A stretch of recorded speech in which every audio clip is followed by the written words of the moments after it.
All right. Hi, everyone. Welcome back. My name is Nico and I use he, him pronouns. For a visual description, I'm a white man with parted blonde hair, blue and brown spectacles, a pink dress shirt, and a houndstooth vest. I'm seated indoors against a purple wall and some bookcases. And like about 20% of the global population, I'm disabled. Non-disabled people might see our lives as pitiful, tragic, sad, other emotions that are not super good. But I don't know, guys. I've been disabled a pretty long time, and I think there's also room for disabled joy. However, the disabled community has as many members as it has opinions. So I've asked my friend Jason here with me today to talk about disabled joy. Jason, thank you for joining me. Thanks for having me. Absolutely. Can you share a joyful memory with me? It could intersect with your disability, or it could be totally independent. Either one. Um, well, there's different kinds of joy you're going to find as a disabled person. The one that I would pull out first is almost everybody who ever has a kid has the joy of having their child. And when you're disabled and told you're never going to have a kid, that is 10 times the joy. Okay, excellent. Is that a joy that you yourself have experienced? Yeah. Yeah, that was Okay, one of those things I was told I would never be able to do. It and was here you beyond my are. capability.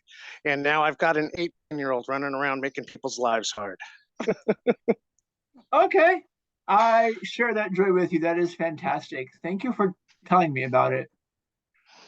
How has being disabled impacted or interacted with your ability to pursue the things that make you happy, to pursue your joy, to pursue that happiness?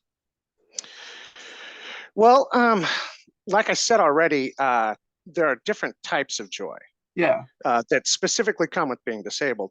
So, in that first year, when I was dealing with my recovery and I was having to turn spasming muscles into functional muscles, those long, painful, highly annoying and embarrassing long walks I used to take, stumbling down the block and obviously, and a spectacle to look at.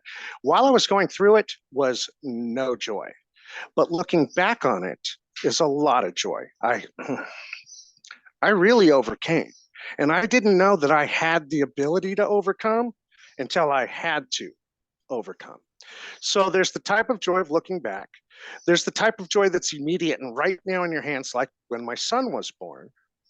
And then there's the type of joy that I'm getting to enjoy right now, which is where I choose my challenges. I decided to live where I live specifically because it's hard and not everybody can hack it. And here I am gimping my way through it and doing better than most. I love it. Jason, thank you for sharing these joys with me. I've done a few of these interviews now, but you're the first interviewee rather, who has talked about different kinds of joy in different contexts. And I think that's important. I think that's important because the disability community is so varied, right? We all have different experiences based upon what we deal with day in and day out, the environment in which we live, and how accessible that is, or inaccessible, alternatively, and other factors as well. Thank you for bringing this nuance and perspective. I appreciate that. Yes, you're welcome. Thanks for, who am I going to tell about it except my kid who's like rolling his eyes and going, I've heard it 100 times. Of course. Well, I'm glad I could be that outlet for you. So, Jason, it sounds like you've been living this disability life for a while, and it sounds like you've gleaned a lot of wisdom. But what one thing would you want other folks to know about disabled life and disabled quality of life? All right. I have this little theory that I put Okay. forward to everybody, which is last time I went to Disneyland was like 98. And I took my cane because I'd been to Disneyland before and I understood standing in line for 3 hours, blah, blah, blah. Uh, so I took my cane. And as I was walking along, I was with my soon to be wife. It was just the two of us. Some lady said to me out of the blue, "Are you going to get your card?" And I went, "Going to get my card?" She said, "Yeah." And she took me to there in Main Street. There's this little, I think they call it the it may be the mayor's office, City Hall. We called it City Hall. You go in, you explain to them the disability, display whatever you need to. Like I showed them that I wear braces on both legs, that sort of thing. And they gave me this little card. And this little card allowed me and 5 people to not have to stand in line. You could go in the back door. So like the Indiana Jones ride that had 3 hour and 30-minute wait times. I walked in the back door, went on the ride, and walked out in, I think it was 11 minutes. Meanwhile, there's people standing in line for 3.5 hours. Once I made this realization, I started telling everybody I know, take a GIMP to Disneyland. You don't have to wait in line. And the fact is, you won't hear this from a lot of the disabled community. The fact is that society is the only place on this planet where we have a chance. You go out in the middle of nowhere, your wheelchair is useless in a lava flow, old rocks, or in a jungle. Good luck for a blind person wandering around a jungle with crap all over the ground. But in town and in society, we have these things made available to us. Disney did a fantastic job of not only bring your family, but will make it easier on you to bring your family. And so that's what I like to sell, is the idea that it actually adds quality to your life, to include a GIMP. So I think that makes a lot of sense. Thank you. I love that they gave you that many free tickets. It definitely is like a family destination. Yeah. I'm trying to think back to when I was last at Disney, and just the memory makes my legs hurt, man. Standing is not for the faint of heart. Well, you know, the one thing I did learn was take a brand new pair of shoes, because if your shoes are old, they're falling apart at that place. You definitely put the mileage on. Oh, believe me, I know all about that now, and I wish I knew it then. Yeah.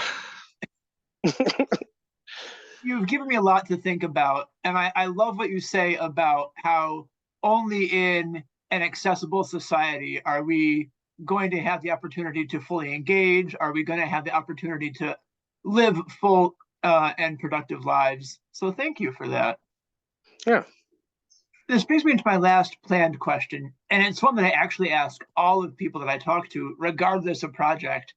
Is there a recent win that you're celebrating that we could celebrate with you? Or if not, what cool stuff have you done? What cool stuff are you involved in? You can take a chance to promote yourself if you want people to find you online.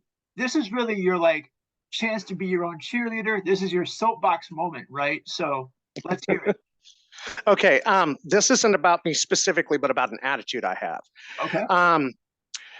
I've been on the being hired side of work, and I've been on the one doing the hiring side. I am a disability supremacist. I believe that wisdom comes from struggle. And I believe that when you don't have a choice about your struggles, you learn twice as fast. And so if you come to me, let's say I had a warehouse for a while. If you came to me and you had cerebral palsy or you had spina bifida, rather than going, I don't think you could do the job, I'm okay, you can't drive my forklift. I'm going to find you a place, because I know by looking at what you're dealing with that you're smart, that you're adaptable, that you're reliable. And so that's the thing I would say is the one thing I've learned, and the one thing I will constantly sell is we are the most adaptable, resilient people. Right now, we're only 25% of the populace. This is going to go up because medicine's getting better. And it's time to quit saying people are throwaway and start saying, wow, maybe I can use some of their skills. And we have skills. It's just a matter of finding them.